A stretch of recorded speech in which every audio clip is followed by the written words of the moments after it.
Bismillahirrahmanirrahim. Assalamualaikum warahmatullahi wabarakatuh.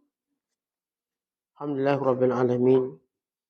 Salatu wassalamu ala rasulil amin wa ala alihi wa sahbihi ajma'in wa ba'du. Qala al-musannifu rahimahullahu ta'ala wa nafa'ana Allahu bihi wa bi ulumihi fid dharain amin. Telah berkata Imam al-Allamah Syekh Al-Qasim Al-Kushairi, semoga Allah Ta'ala merahmatinya dan kita mendapat manfaat serta barakah ilmunya. As-Sariyus Sakati berkata,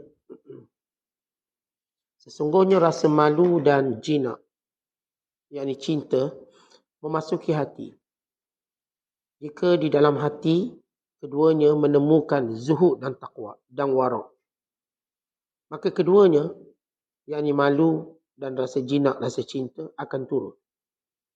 Jika tidak, maka keduanya akan pergi. Ahmad Al-Jariri mengatakan, sebahagian manusia pada kurun pertama bermuamalah dengan agama dalam hal-hal di antara mereka sehingga agama menjadi tipis. Kemudian pada kurun kedua bermuamalah dengan pemenuhan janji sehingga pemenuhan janji itu hilang. Kemudian pada kurun ketiga bermuamalah dengan marwah hingga marwah itu sendiri hilang. Kemudian pada kurun keempat bermuamalah dengan rasa malu hingga rasa malu hilang. Dan akhirnya jadilah manusia bermuamalah dengan kesenangan dan ketakutan. Firman Allah Ta'ala, walaqad ahammat bihi wa hamma biha laula ar-ra'a burhana rabbih. Sesungguhnya wanita itu telah bermaksud melakukan perbuatan itu dengan Yusuf. Dan Yusuf pun bermaksud melakukan pula dengan wanita itu andai kata dia tidak melihat tanda dari Tuhannya. Sesungguhnya burhan atau tanda kebesaran Tuhan. Ini bukti. Zulaikha melemparkan pakaian atau kain pada wajah berhala di sisi rumahnya. Yusuf bertanya kepadanya, apa yang kamu lakukan? Zulaikha menjawab, saya malu kepadanya.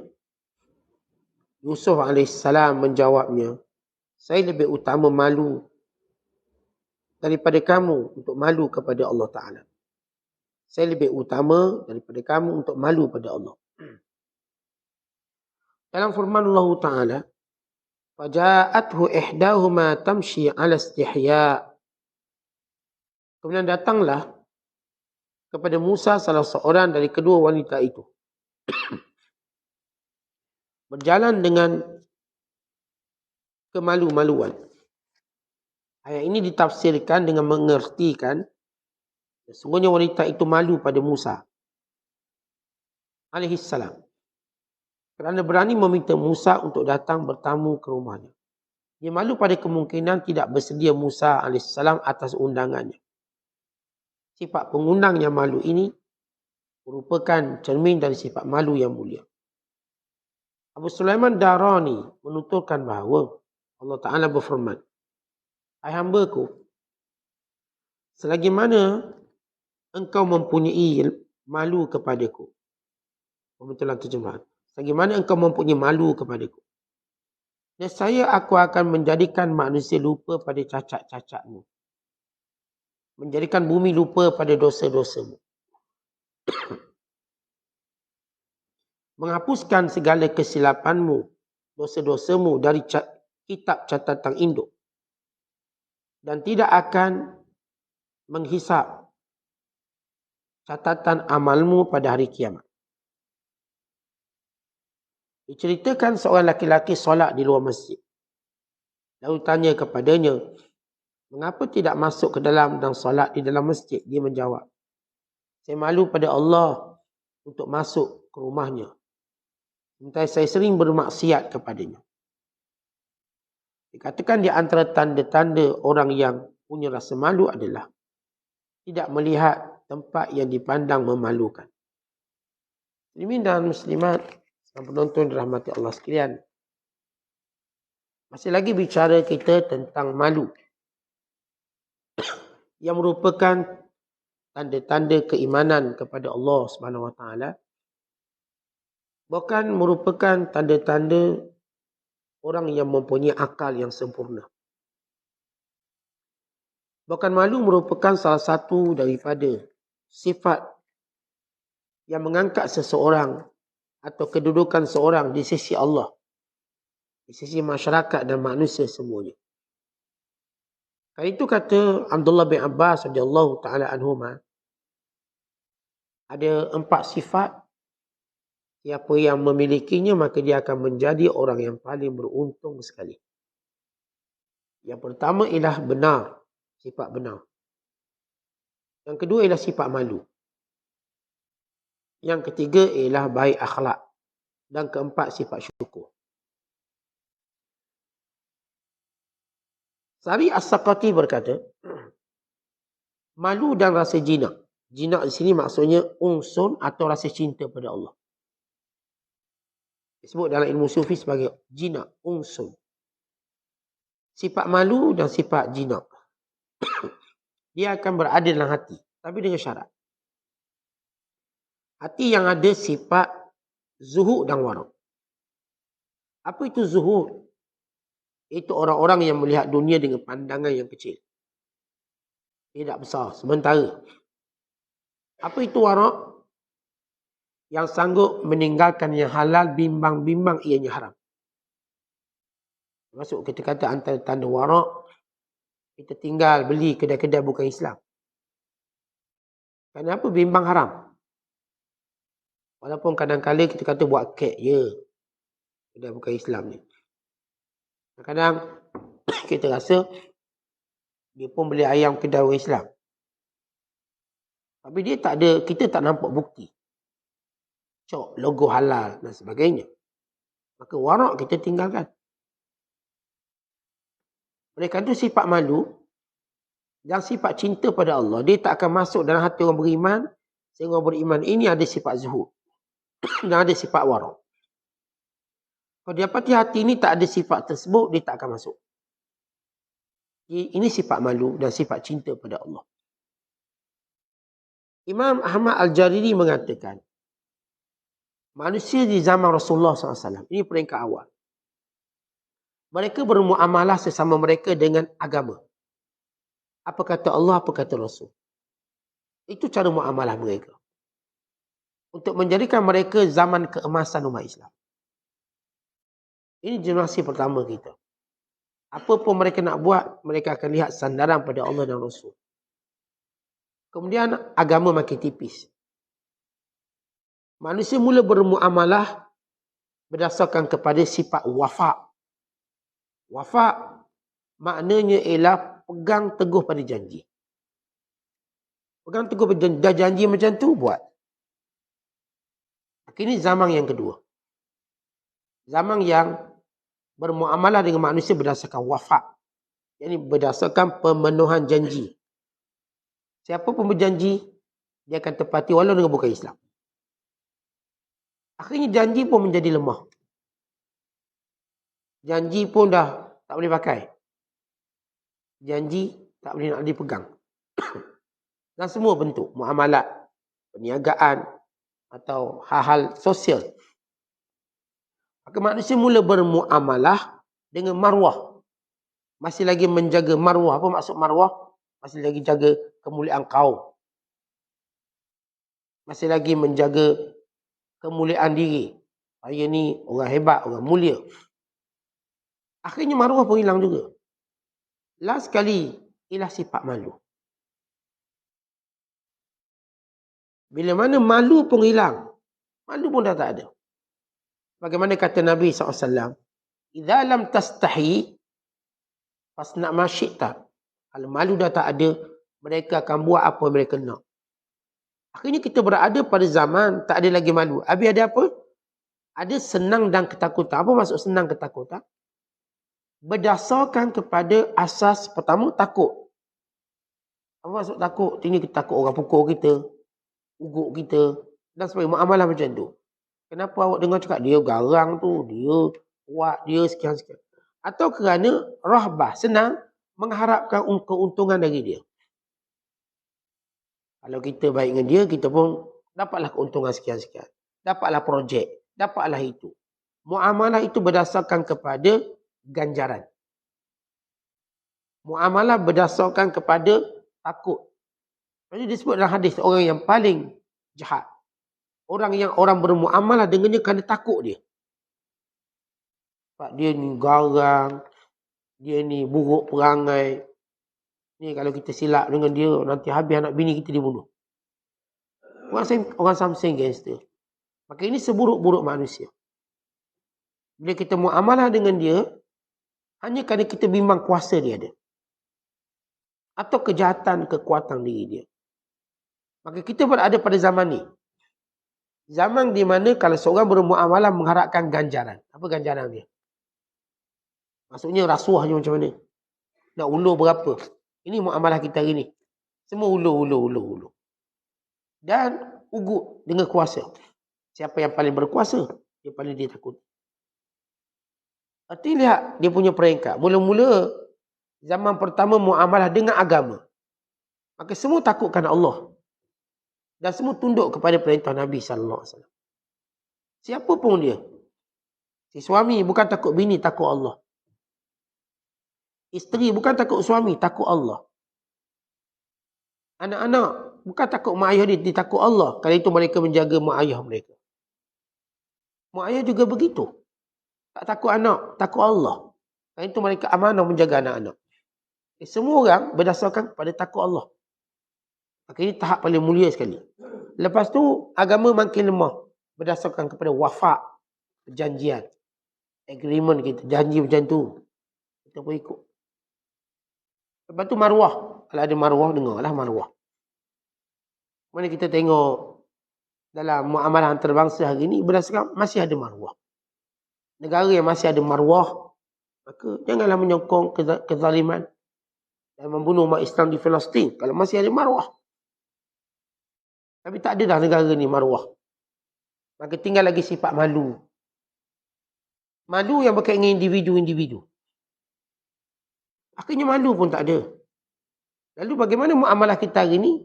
Siapa yang kuat dia buat undang-undang. Akhir hari ni semua muamalah kita ikut undang-undang Israel. Undang-undang mereka. Itu je. Kan takut. Semua takut kena bom. Senjata dia. Pemulaman ekonomi dia. Maka semua negara terpaksa ikut. Ini muamalah kita hari ni. Siapa yang kuat? Siapa yang paling jahat? Orang inilah yang menjadi ketua. Kita tengok kalau orang Palestin. Umat Islam Palestin. Dia bunuh Yahudi berapa orang?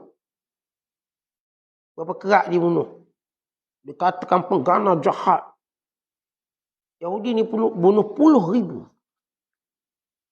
Lebih pada 20,000 dia bunuh. Kanak-kanak, wanita. Orang pun tak berani kata dia jahat. Tak berani. Kerana inilah muamalah kita hari ni. Siapa yang jahat dia boleh bersihkan dirinya. Menganggap dia baik.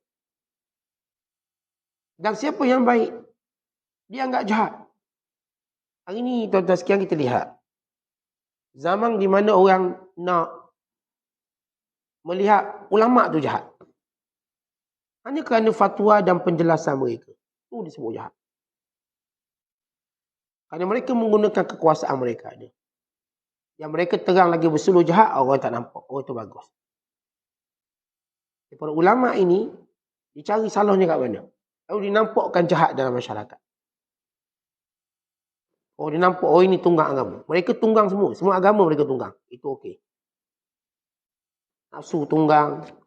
Agama Kristian ditunggang. Hindu ditunggang. Tunggang belaka. Oh, itu nampak baik. Para ulama' yang menjelaskan hukum agama, hanya tak sama mereka. Oh, ini tunggang agama. Maka diburuk-burukkan. Mereka gunakan pelbagai kekuasaan mereka. Ini zamannya. Zaman muamalah kita hari ini, berdasarkan, lagi dapat banyak, kita akan muamalah dengan dia.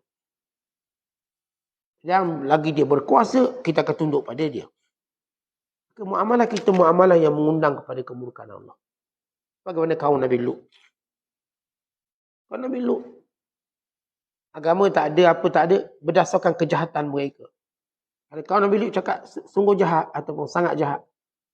Siapa yang masuk ke negara mereka, dia akan rompak. Bagaimana cara mereka merompak? Kumpul ramai-ramai, ambil sikit seorang. Sampai habis. Kemudian seorang berpura-pura bagi balik. Tak apalah, saya bagi balik lah. Awak. Bila bagi tu sikit, empunyanya meninggalkannya. Contoh, kawan ni bawa duit RM1,000, contohlah. Mereka datanglah 10 orang. Yang ni ambil RM100, yang ni ambil RM50. Akhirnya cukup RM1,000. Habis. Yang seorang tu kesian, ambil lah RM1. Dipulangkan balik RM1. Maka empunya tengok RM1 sikit. Maka dia pun tinggal RM1 tu. Jahat tak jahat kaum Nabi Lut. Mereka gunakan kejahatan mereka. Dia tak ada orang berani masuk. Maka tuan golongan lesbian dan homoseks. Mereka mahu diterima dalam masyarakat. Kononnya mereka ini dianggap seperti mangsa. Terimalah. Tapi golongan inilah sebenarnya paling jahat sekali. Ketika mana dia beri pengiktirafan katakan oleh sebuah negara. Mereka cuba untuk memaksa semua orang menjadi macam mereka. Asalnya mereka cuma, terimalah kami macam ni. Last kali mereka paksa semua orang biar menjadi macam dia. Itulah kisah kaum Nabi Lut. Siapa tak jadi macam dia, maka dia hukum. Nampak je lelaki masuk, mereka akan memperkosa lelaki tersebut. Itu bahaya LGBT bila dia berkembang. Kononnya mula-mula kita kata, oh ini komuniti dia je. Dia tak akan merebak, tak. Kelak dia akan paksa semua orang jadi macam dia. Itu cerita kejahatan. Sebab itu dia halang daripada awal lagi. Sebelum dia memaksa anak-anak kita jadi macam dia. Sebelum dia membuat sistem pendidikan. Sebagian berlaku pada kaum Nabi Lut. Ini zaman bila kejahatan berkuasa dan berleluasa. Ketika mana Allah Ta'ala menurunkan ayat. Walaqad hammat bihi wa hamma biha. Laula ar-ra'a burhan rabbi. Laqad hammat, tak ada hammat. Laqad hammat bihi wa hamma biha. Ayat ini, kesimpulan dia. Bila Zulaikha, dia menggoda Nabi Yusuf AS.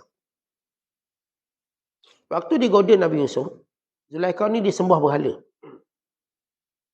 Berhala tu berada dekat ujung sudut rumah dia. Dia pun ambil kain, tutup muka berhala. Jangan tengok dia buat maksiat. Yusuf kata, buat apa tu? Madza taf'alin?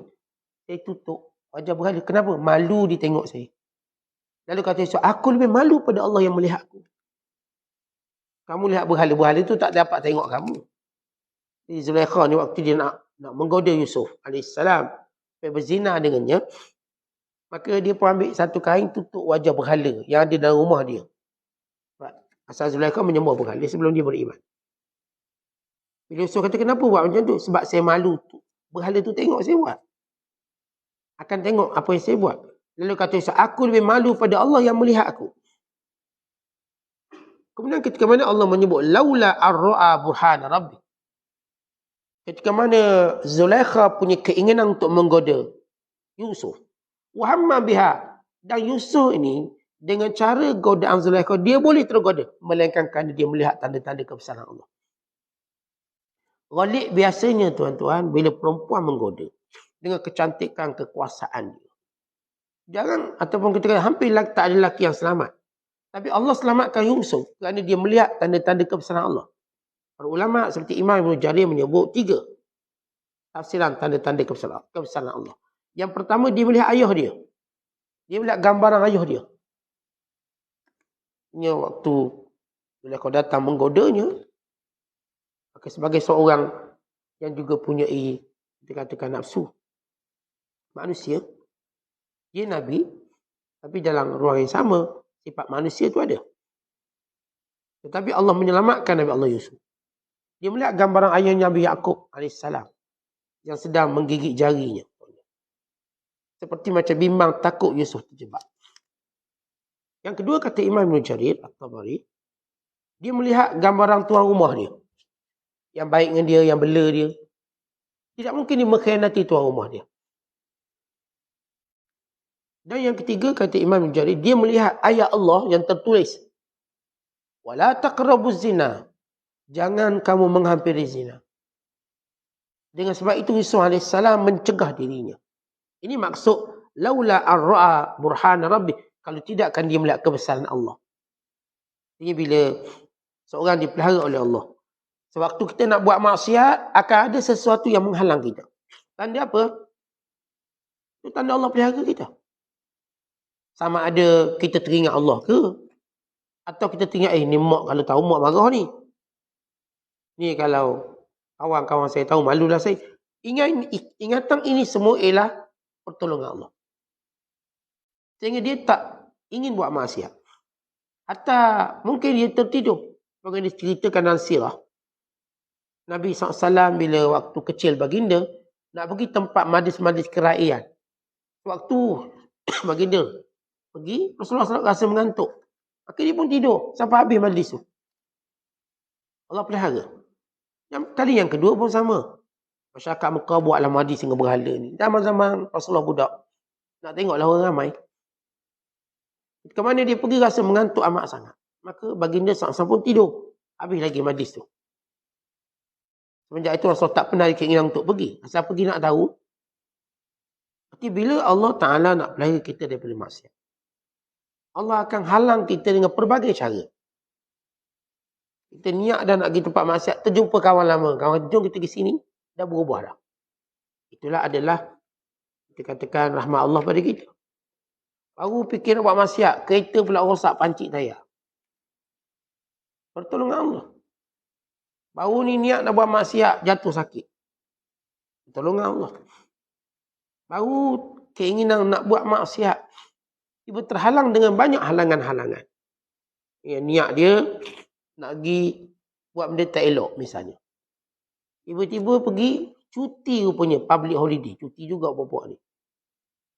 Maka cuti ini. Maka dia pun tak terselamat daripada melakukannya. Maka ini pertolongan Allah pada dia. Oleh sebab itu kalau kita lihat, bila Allah Ta'ala menyelamatkan kita daripada banyak maksiat. Kita tak berkawan dengan orang yang penyebab maksiat. Kita tak cenderung untuk pergi tempat maksiat. Tengok benda maksiat. Ini semua pertolongan Allah. Dan ini berlaku pada Nabi Allah Yusuf AS. Laula ra'a burhan rabbih. Laula ar-ra'a burhan rabbih. Kalau tidak, dia melihat tanda-tanda kebesaran Allah yang memeliharanya. Dalam ayat yang lain, dalam menceritakan sifat malu. Faja'athu ihdahuma tamshi 'ala istihya. Datanglah anak Nabi Allah Syuaib AS kepada Musa dalam keadaan malu. Ceritanya, bila Nabi Allah Musa AS lari daripada Mesir kerana rasa takut diburu oleh Fir'aun. Dalam konflik, dia cuba menyelamatkan Bani Israel yang dibuli oleh pengawal-pengawal Fir'aun. Dia menumbuknya lalu mati. Maka berita ni mula tersebar. Siapa bunuh? Salah seorang daripada pegawai istana nasihat Musa supaya lari. Pada saat itu menyatakan mereka ingin menangkap Musa AS. Musa pun lari. Sampai ke satu kawasan. Tengah menyatakan kawasan ini bernama Madian di Jordan. Dan tengok sekumpulan manusia yang sedang memberi minum pada kambing. Dan mereka beratur. Last kali itu perempuan. 2 orang perempuan. Kalau datang, kasih kasihan Musa kepada wanita. Lalu ditanya, kamu ni buat apa? Jawab wanita, ini kami beratur, menunggu giliran memberi minum pada kambing kami. Dan ayah kami tua, sebab itu kami terpaksa kerja. Untuk menunjukkan bukan biasa wanita kerja. Tapi bila dalam keadaan situasi tertentu, maka wanita bekerja. Dan Nabi Allah Syuaib dah tua, dia tak mampu lagi nak jaga kambing. Maka anak perempuan ambil alih sebab Nabi Allah Syuaib tak ada anak lelaki. Maka Musa AS berkata, apakah tidak ada tempat lain yang boleh diberi minum kambing ini? Dia kata ada satu telaga yang dah tertutup, tak ada orang boleh angkat, berat sangat. Kata Musa AS, tunjukkan pada aku. Maka wanita ini tunjuk, lalu Musa mengangkat penutup telaga, perigi tersebut. Lalu dia beri minum pada kambing-kambingnya. Kerana Musa AS menutup kembali telaga tersebut.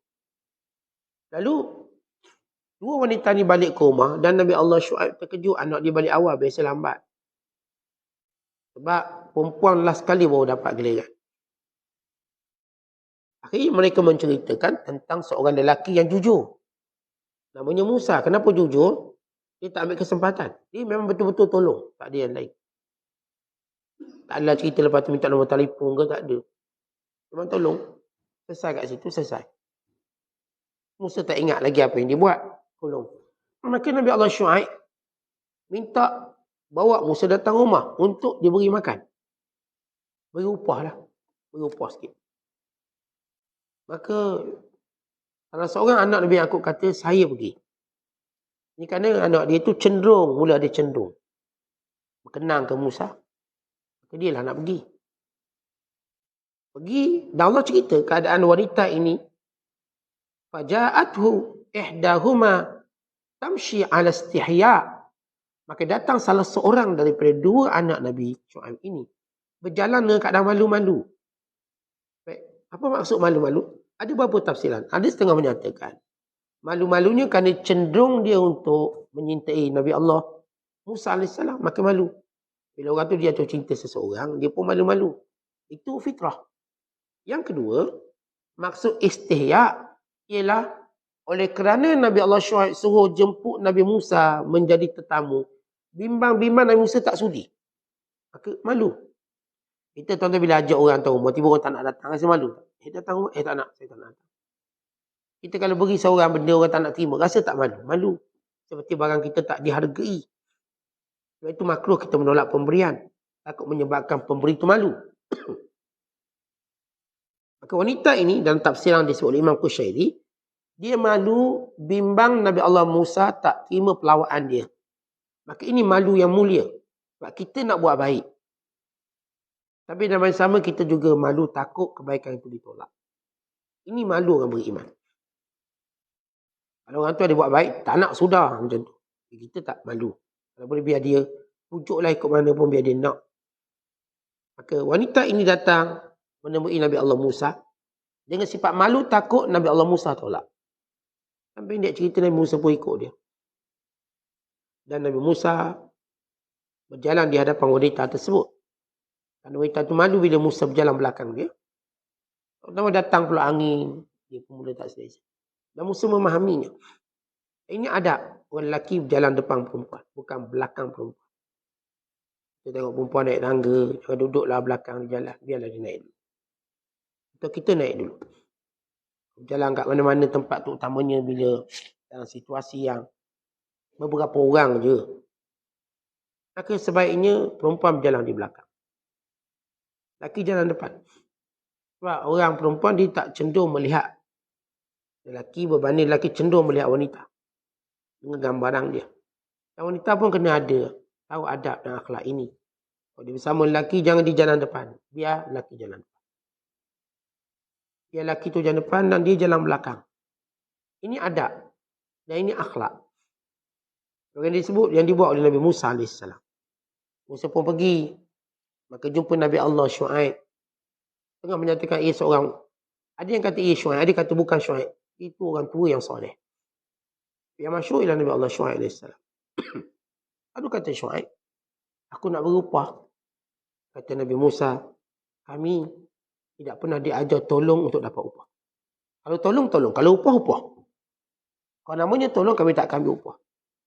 Lalu kata Nabi Allah Yaakob. Kami bila mana ada tetamu, kami terima tamu, kami akan jamu dia dengan makan. Kalau kamu tak terima dia sebagai upah, kamu terima dia sebagai seorang tetamu. Akhirnya Nabi Musa setuju. Kalau nak beri upah dia tak nak. Tapi sebagai tetamu dia beri makan, nak. Kerana ia termasuk dalam perkara-perkara yang disunatkan. Kita tuan-tuan kalau niat tolong orang, maka jangan ambil upah. Kalau niat kita kerja, boleh ambil upah. Tolong. Itu kena beza tolong dengan kerja. Jadi suatu kemuliaan bila kita niat tolong, jangan cerita upah nanti dia akan merenggangkan hubungan. Namanya tolong. Tapi kalau kita cerita kerja, ya kita akan beri upah. Itu muamalah yang berbeza.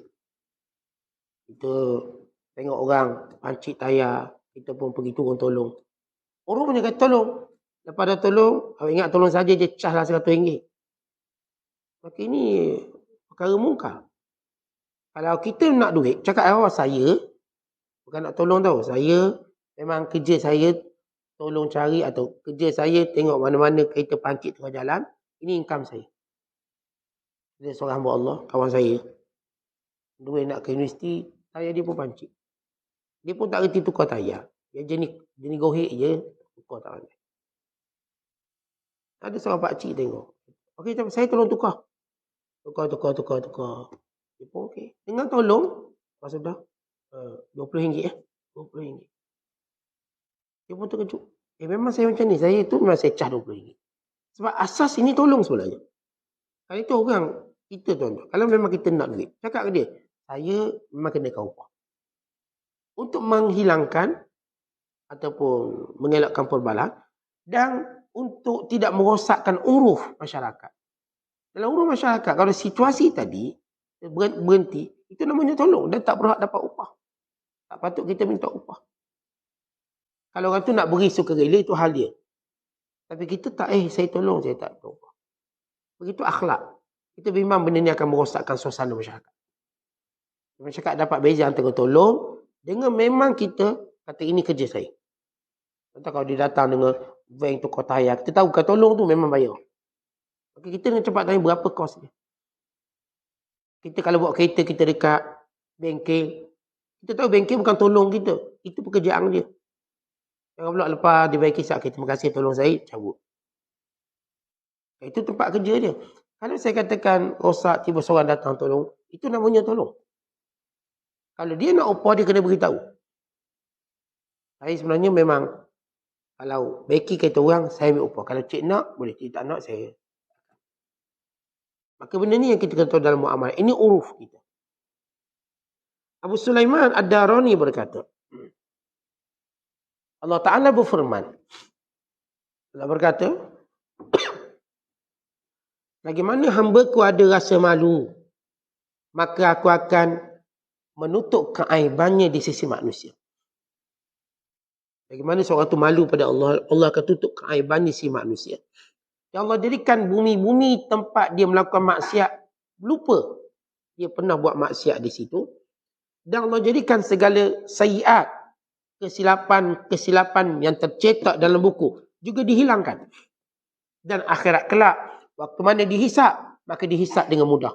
Tanpa dipanjangkan hisapnya. Orang yang dihisap, ada dua. Kata Nabi SAW. Rasulullah kata, Man nukisha fil hisab, faqad uzziba. Siapa yang dipanjangkan hisapnya, maka tanda dia diazab. Maksudnya apa? Kata bila Allah hisap hambanya, ada yang Allah hisap tanpa melihat kesalahan dia. Tengok lebih kurang, pergi. Kan rahmat Allah. Ada yang Allah akan hisap panjang. Maka kata Rasulullah, siapa yang dihisap panjang itu tanda kena azab. Macam kita lah, kalau kita soal banyak, kalau kita pergi custom, immigration, dia soal sepatah dua daripada mana? Dia sebutlah daripada Mekah. Banyak beli barang, adalah sikit. Okey, pergilah. Tapi kalau dia mula tanya banyak, daripada mana? Dia sebut daripada London. Banyak beli barang. Banyak barang apa beli? Cuba buka. Nak tengok. Ada tak isya cukai ke tak? Itu memang masalah. Buka beg tu dah masalah. Jangan dia boleh tengok setiap item yang ada. Oh, ni kena bayar cukai, ni cukai, ni cukai. Semua cukai. Kita tengok jam kat tangan. Jam ni pun kena cukai. Ni jam baru awak beli pakai kat tangan awak. Ni tak disik. Demikian akhirat kelak. Bila dihisap dengan panjang, itu tanda dia azab. Tapi kalau Allah Ta'ala nak lepaskan seorang hambanya, dihisap dengan ringkas. Maka dia lepaskan. Siapa yang dihisap dengan ringkas? Orang yang hidup di dunia malu pada Allah.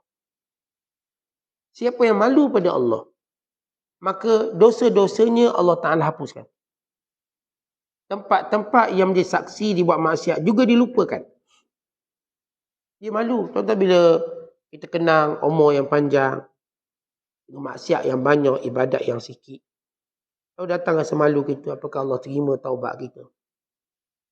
Apakah Allah terima ibadat kita yang sikit ini? Malu ini yang menjadikan kita, waktu mana ibadat, waktu mana kita taat, kita tak pernah rasa dia ada nilai yang cukup untuk menghapuskan dosa kita semua. Walaupun kita dah berada pada Arafah, dah pergi haji, tetap rasa macam Dosa ni terlalu banyak. Malu itu penyebab Allah hapuskan semua. Sebab tu orang yang ada malu yang menjadi pimpinan dalam kehidupannya, maka ini tanda orang yang sempurna. Kata Hasan Basri, ada 4 sifat. Siapa yang ada keempat sifat ini, dia sempurna. Dan siapa yang ada salah satu pun, dia sudah menjadi orang soleh di kalangan kaumnya. Hasan Basri ada 4 sifat. Kalau dia ada belaka, dia sempurna. Kamilan. Tapi kalau dia ada satu je, dia dikira orang paling soleh di kalangan kaumnya. Yang pertama, agama yang sentiasa memimpinnya. Yurshiduhu. Dia ada agama. Dia tahu ni halal, haram, dosa, pahala. Tiap pergerakan dia, dia tahu halal ke haram. Dia nak kenci duduk ke, dia nak kenci berdiri, dia tahu hukum. Dia nak muamalah ni, nak muamalah tu, dia tahu hukum. Apa pun tindakan dia, dia ada agama. Ini orang yang sempurna. Yang kedua, bila dia aklun yusaddidu, ada akal yang sentiasa mencari kebenaran. Orang ni ada akal. Sentiasa bila ada sesuatu, dia cari. Benarnya kat mana? Kata kita hari ni dapat berita macam-macam. Video macam-macam. Kalau orang bijak, dia akan gunakan ni video bila. Ni video kat mana? Kadang video Ukraine, kata video Palestin. Itu dah Palestin. Kadang video zaman bila, kita tengok zaman sekarang. Video tu tak jelas. Kadang-kadang ni dia tunjuk. Ni Mesir, dia letak kereta kebas pada Rafah. Kita tengok Mesir dah nak tolong Palestin. Bukan nak tolong Palestin. Dia nak sekat jangan Palestin masuk. Oh, kita dah buat tengok. Menunggu masa sikit lagi Mesir nak tolong. Ini orang-orang yang tak ada akal, tak gunakan. Orang ada akal, dia faham. Kalau kita sebut konflik Palestin, kita faham. Siapa yang tolong, siapa tak tolong, kita faham. Siapa yang memang semangat tolong. Kita menganalisis berita, sumbernya. Jangan duk pakai sebo je video tak tahu apa. Tunjuk ni, terowong ada air. Dia pun kata, tengok doa lah banyak-banyak. Terowong Hamas dah penuh air. Kalau itu, terowong orang cari telaga. Dia bawa juga video tu. Asalkan kita dapat video dulu, kita hati-hati. Biar ada otak sikit. Aklun, yusaddidu, mesti ada akal. Terutama dalam setiap kali berlaku sesuatu, kerumitan dalam masyarakat ataupun benda trending hari ni, gunakan sikit. Jangan silap trending. Jangan silap masuk yang bukan jalan kita. Ini tanda orang sempurna, dia gunakan. Yang ketiga, hasabun yasunuhu. Orang yang menjaga keturunan dia. Maruah dirinya. Orang jaga kemuliaan dirinya. Kita ni, masing-masing bawa kemuliaan diri masing-masing. Jangan nampak kita hina. Kita ada hasab. Hasab, maksudnya keturunan kita baik. Manusia ni semua keturunan baik. Jaga keturunan. Terutamanya memang dah awak keturunan baik. Maka jaga elok-elok. Keturunan anak ustaz ke, anak tok guru ke, keturunan orang ada agama ke, keturunan orang dihormati. Maka kita pelihara keturunan kita. Mak ayah kita dihormati di situ. Pelihara keturunan. Jadi orang ni dia tahu menjaga nama baik keluarga dia. Yang keempat ialah hayaun yakuduhu. Sentiasa ada malu yang memimpin dia. Tak ada malu yang memimpin. Menjadikan kita ni akan selamat. Kata Hasan Basri, kalau dia ada 4-4, sempurna. Kalau dia ada salah satu, cukup menjadikan dia orang baik di kalangan kaum dia. Bila kita sebut ada malu yang memimpin kita, dan setiap tindakan kita, biar ada malu.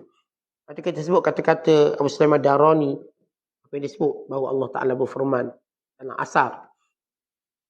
Bila hamba itu malu, maka aku akan hapuskan dosa dia. Bila dia malu. Sebab itu kita dah ada bicara semalam, bagaimana nak timbulkan sifat malu. Dalam satu hadis, ketika Nabi SAW sedang duduk kuliah, bersama dengan sekelompok sahabat, tiba-tiba datang 3 orang lelaki. Datang lambat. Kalau seorang mencari tempat kosong, fara'a furjatan, maka dia pun duduk. Seorang lagi pula, dia duduk je tempat di mana dia berdiri. 3 orang ni masuk dalam hadis Nabi SAW. Yang seorang cinta-cinta mana tempat kosong kat depan. Cilak-cilak di depan. Yang seorang lagi, tak nak langkah-langkah orang. Malu. Maka terus duduk. Yang seorang lagi, alah duduk, lari. Habis majlis kata Nabi SAW, maukah aku cerita tentang 3 orang datang lambat tadi? Yang geng-geng masbuk tadi tu, lambat.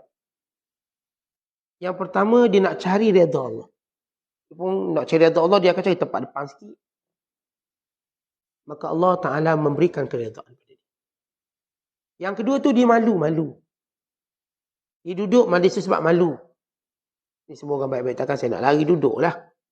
Ada tafsir menyatakan dia malu untuk langkah-langkah orang. Tak langkah-langkah lah, duduk di belakang, tak nak nyusul-nyusul orang. Kadang nak tolak orang sana, tolak orang sini, malu kita.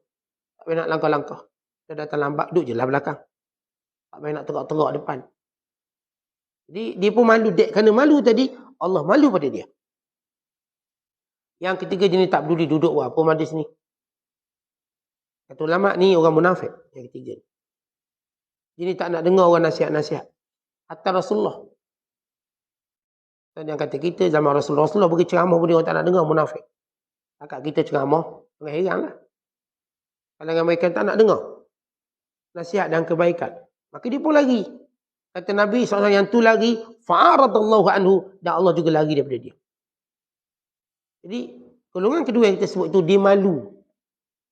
Kadang-kadang kita tuan-tuan, buat satu kebaikan, dek malu kita pada orang. Malu tadi, asas untuk Allah juga malu untuk azab kita. Jadi, paling kurang malu itu menjadi pendorong untuk kita buat baik. Kita dah sebut kisah Nabi Allah Yusuf AS. Dia melihat wajah ayahnya, menyatakan rasa malu dia. Atau melihat wajah tuan dia, yang pehera dia, kata malu. Maka sama juga kita kadang-kadang tengok, semua orang ni pergi masjid, kita seorang tak pergi masjid. Malu kita. Pergilah. Maka malu tadi menyebabkan Allah juga malu untuk mengazab kita. Tapi bila dah tak ada malu apa pun, maka itu paling bahaya dalam hidup.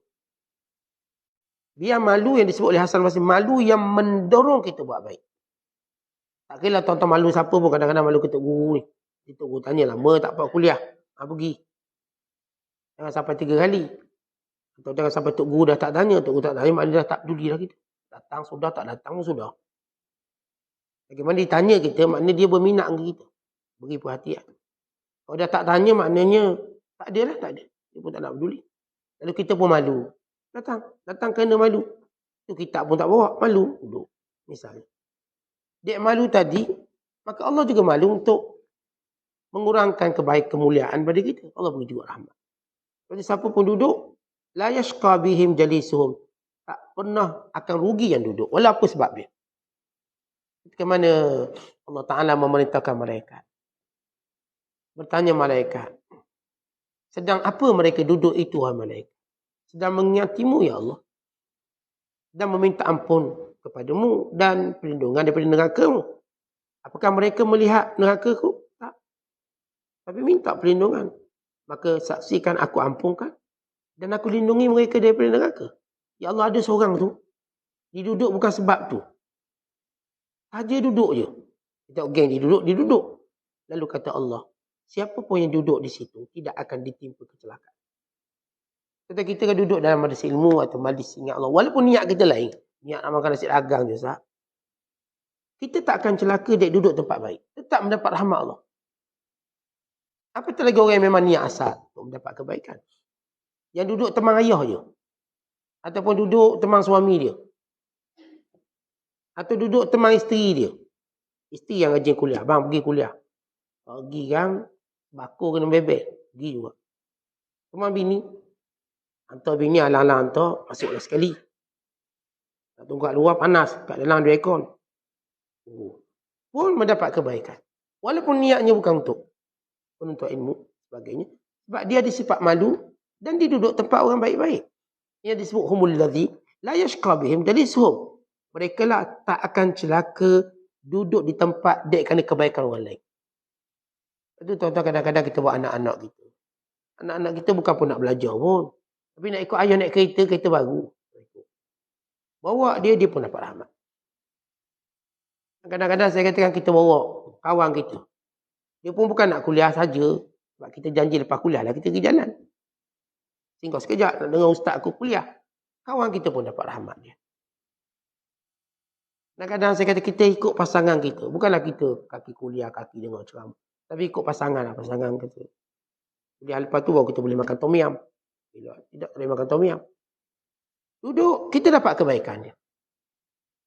Lepas tu kadang-kadang kita tengok, kita bawa orang, asal suruh teman, akhirnya orang tu lekat, kita bawa tu hilang pula. Dia punya berkat dia. Yang kita bawa tu lekat. Kita punya downline tu dekat. Kita upline ni hilang. Up, tu atas. Tak jumpa-jumpa. Ya, keberkatan dapat pada dia. Oleh sebab itu bila kita lihat malu ini, walaupun kadang-kadang malunya pada manusia, tapi mendorong dia buat baik, maka akhirnya dapat kebaikan. Sebab itu kita nak bina sifat malu ini. Kita dah sebut tentang bagaimana membina malu tadi. Kita tengok semua orang buat baik dengan umur tua. Kita tua. Kita seorang je tak buat baik lagi. Geng-geng kita, geng pencing semua dah. Kita nampak. Mula belajar Quran. Kita seorang. Kenapa aku tak sedar lagi. Malu kita dengan keadaan diri kita umur tua ni. Dan lihat kawan-kawan kita semua. Kita je seorang tak. Dan mendorong kita untuk buat.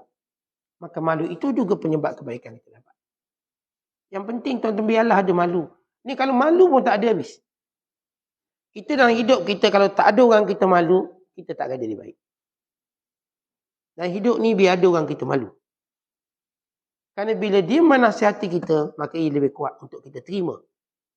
Kalau tak ada orang malu, siapa pun nasihat kita, dia makan masa untuk lekat kat telinga kita. Dia orang malu, ni cakap sepatah je.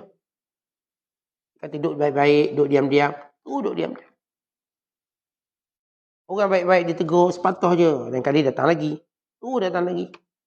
Kenapa dia ada orang disegan? Tapi agama kita tuan-tuan, bila tak ada lagi orang kita segan dalam hidup. Akhirnya membahayakan kita. Bila orang-orang baik, tidak lagi kita segan.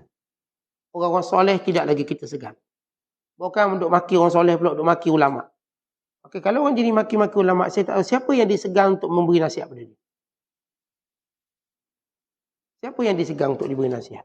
Tapi kalau orang ni segan kepada orang soleh, orang alim, kita tak boleh alim macam dia. Tapi seganlah ke dia. Menyebabkan kebaikan masih kita dapat.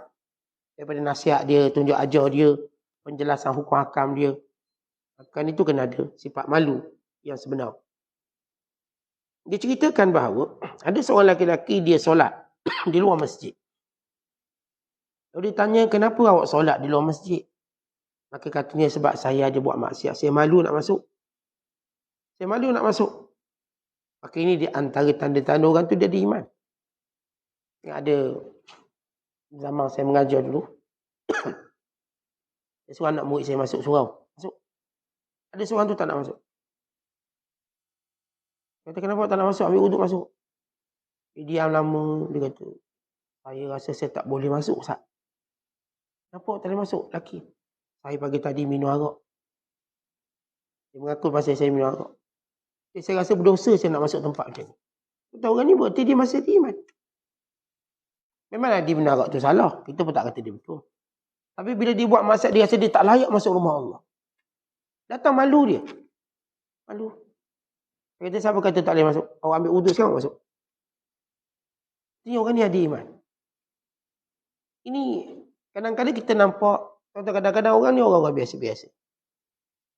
Tapi malu yang ada dalam hati dia, kita tahu imannya masih kuat. Seorang bila tahu buat salah itu masih salah, berarti dia ada malu. Ini masalahnya buat salah pun tak rasa salah, ini masalah, tak ada rasa malu. Sebab itu dikatakan orang yang benar-benar punya sifat malu, dia tidak mahu berada tempat di mana dia dilihat. Disebut di sini, antara tanda-tanda orang yang punya rasa malu, tidak melihat tempat yang dipandang memalukan. Jadi dia takkan berada tempat yang memalukan dia. Contoh, kalau kita kalau orang-orang baik, kan tuan-tuan nak duduk tempat disko, tempat orang karaoke, tempat konsert, wayang gambar.